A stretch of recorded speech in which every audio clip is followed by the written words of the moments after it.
आज होशियारपुर में भाजपा के वरिष्ठ नेता तीक्ष्ण सूद की अगुवाई में प्रेस कॉन्फ्रेंस की गई, जिसका मुख्य मुद्दा मंत्री सुंदर श्याम अरोड़ा की कारगुजारी पर सवाल उठाते हुए पत्रकारों को संबोधित करना था और नए मुख्यमंत्री चरणजीत सिंह चन्नी को अपील की गई कि जिन मंत्रियों पर घोटाले के इल्जाम हैं उन्हें नई कैबिनेट में मंत्रालय ना दिया जाए।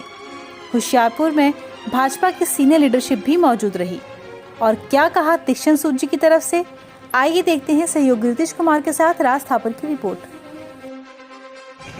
सारे का थोड़ा बहुत बहुत धन्यवाद है जी, तुम छोटे ਜਿਹੇ स्नेह ਤੇ पहुँचे हो।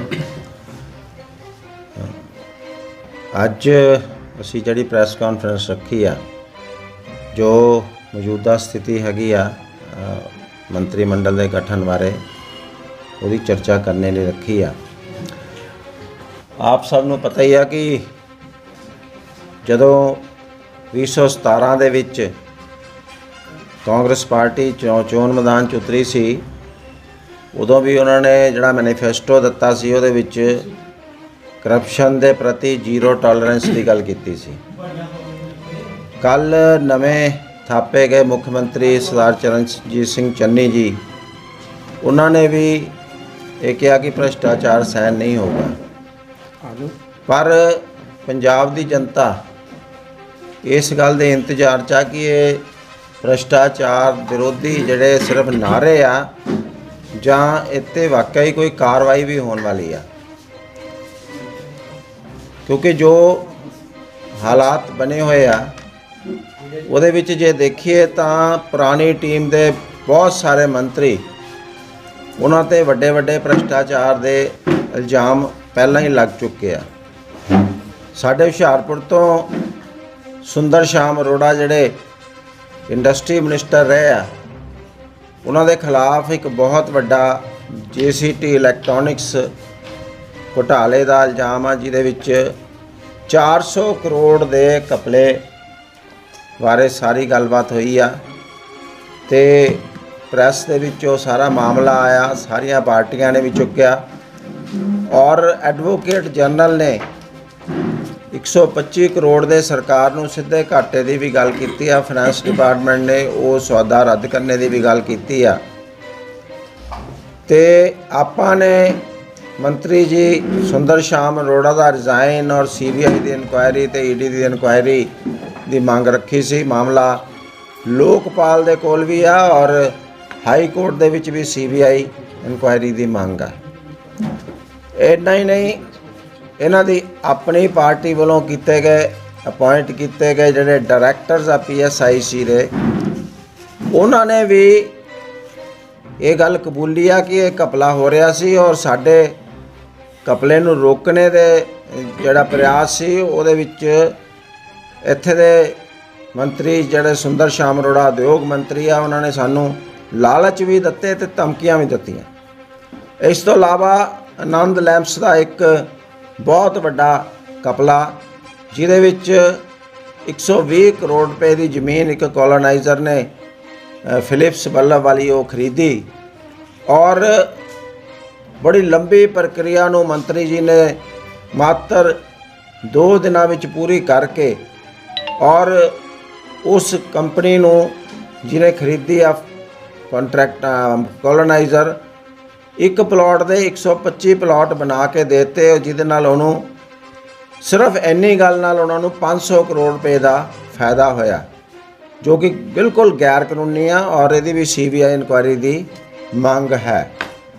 ਇੰਨਾ ਹੀ ਨਹੀਂ ਆ, ਬਹੁਤ ਸਾਰੇ ਪਲਾਟ ਜਿਹੜੇ ਹੈਗੇ ਆ ਉਦਯੋਗ ਵਿਭਾਗ ਦੀਆਂ ਵੱਖ-ਵੱਖ ਕਾਰਪੋਰੇਸ਼ਨਾਂ ਦੇ, ਉਹ ਖੁਰਦ-ਬੁਰਦ ਹੋ ਚੁੱਕੇ ਆ। ਇਨਕਮ ਟੈਕਸ ਵੀ ਛਾਣਬੀਨ ਕਰ ਰਹੀ ਆ, ਉਹ ਬੇਨਾਮੀ ਲੋਕਾਂ ਦੇ ਨਾਂ 'ਤੇ ਉਹ ਪਲਾਟ ਜਿਹੜੇ ਹੈਗੇ ਆ। ਇਹਨਾਂ ਦੇ ਆਪਣੇ ਚੀਫ ਜਨਰਲ ਮੈਨੇਜਰ ਨੇ ਇੱਕ ਲੈਟਰ ਲਿਖੀ ਆ ਜਿਹੜੀ ਰਿਕਾਰਡ 'ਤੇ ਆ, ਮੈਂ ਪਿਛਲੀ ਵਾਰੀ ਪੇਸ਼ ਕੀਤੀ ਸੀ ਕਿ 2 ਪਲਾਟ ਜਿਹੜੇ ਹੈਗੇ ਆ ਉਹ ਖੁਰਦ-ਬੁਰਦ ਹੋ ਗਏ ਔਰ ਮੰਤਰੀ ਜੀ ਨੂੰ ਨਜ਼ਰਾਨੇ ਦੇ ਤੌਰ 'ਤੇ ਉਹਨਾਂ ਦੇ ਜੋ ਪ੍ਰੋਸੀਡਸ ਆ ਉਹ ਦਿੱਤੇ ਗਏ। ਸੋ ਐਡੇ ਵੱਡੇ ਇਹ ਘੁਟਾਲੇ ਆ। ਇਹ ਘੁਟਾਲੇ ਤੋਂ ਇਲਾਵਾ ਮੇਰਾ ਇੱਕ ਸਵਾਲ ਹੈ ਕਿ ਜਿਹੜਾ ਮਿਨਿਸਟਰ ਹੋਏਗਾ ਕੋਈ, ਉਹਨੂੰ ਆਪਣੇ ਕੰਮਕਾਜ ਦੇ ਨਾਲ ਆਪਣੀ ਇੱਕ ਜੋ ਛਵੀ ਹੈ ਉਹਦੇ ਵੀ ਧਿਆਨ ਰੱਖਣਾ ਪਏਗਾ। ਪਿਛਲੇ ਦਿਨੀ ਤੁਸੀਂ ਸਾਰਿਆਂ ਨੇ ਸੁਣਿਆ ਵੀ ਇੱਥੇ ਈਡੀ ਦਾ ਛਾਪਾ ਪਿਆ ਕੁਛ 2 ਪੈਲਸਾਂ ਦੇ ਵਿੱਚ। ਹੁਸ਼ਿਆਰਪੁਰ 'ਚ 2 ਵੱਡੇ ਪੈਲਸ ਆ। ਉਹ ਕਿਹਦੇ ਆ? ਸੁੰਦਰ ਸ਼ਾਮ ਅਰੋੜਾ ਮੰਤਰੀ ਦਾ ਬੇਟਾ, ਇਹਨਾਂ ਦੇ 2 ਜਿਹੜੇ ਪੱਕੇ ਸਾਥੀ ਆ, ਸ਼ਾਦੀ ਲਾਲ ਔਰ ਮਨਮੋਹਨ ਸਿੰਘ, ਉਹਨਾਂ ਦੇ ਬੇਟਿਆਂ ਦੇ ਨਾਂ 'ਤੇ ਆ।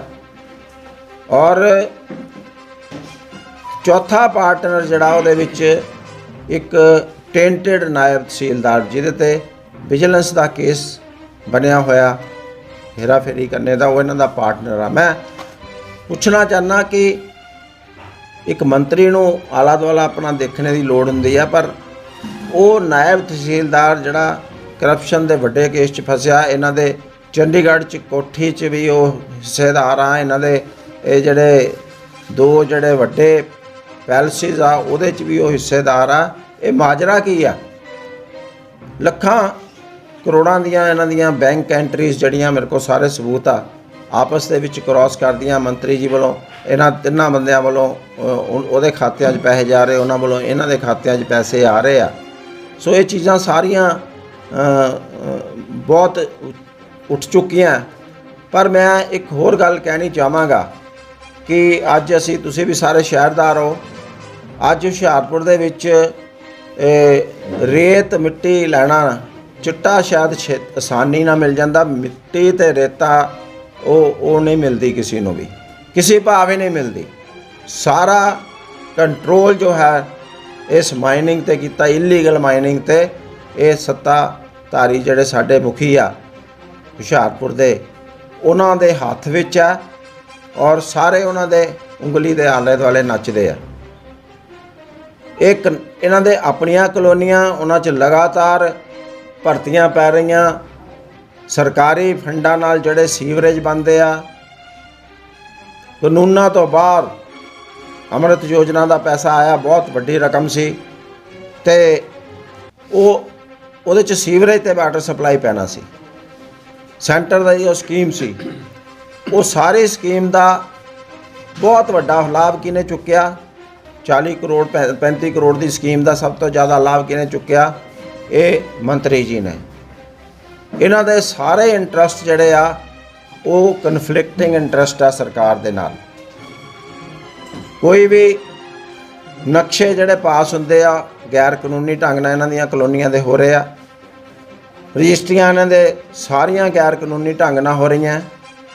ਜਿਹੜਾ ਨਾਇਬ ਤਹਿਸੀਲਦਾਰ ਦੀ ਮੈਂ ਗੱਲ ਕੀਤੀ ਆ, ਉਹਨੇ ਆਪਣਾ ਹਿੱਸਾ ਹੁਣ ਰੀਸੈਂਟਲੀ ਬਿਲਕੁਲ ਉਹਨਾਂ ਪੈਲਸਾਂ ਦੇ ਵਿੱਚ ਵੇਚਿਆ। ਚੌਥਾ ਹਿੱਸਾ ਸ਼ਾਦੀ ਲਾਲ ਜਿਹੜਾ ਮੰਤਰੀ ਜੀ ਦਾ ਸੱਜੀ ਬਾਂਹ ਆ, ਉਹਦੇ ਲੜਕੇ ਨੂੰ ਜਿਹੜਾ ਪਾਰਟਨਰ ਆ ਉਸ ਪੈਲਸਾਂ 'ਚ ਮੰਤਰੀ ਜੀ ਦਾ ਬੇਟਾ ਪ੍ਰਤੀਕ ਅਰੋੜਾ ਵੀ ਪਾਰਟਨਰ ਆ।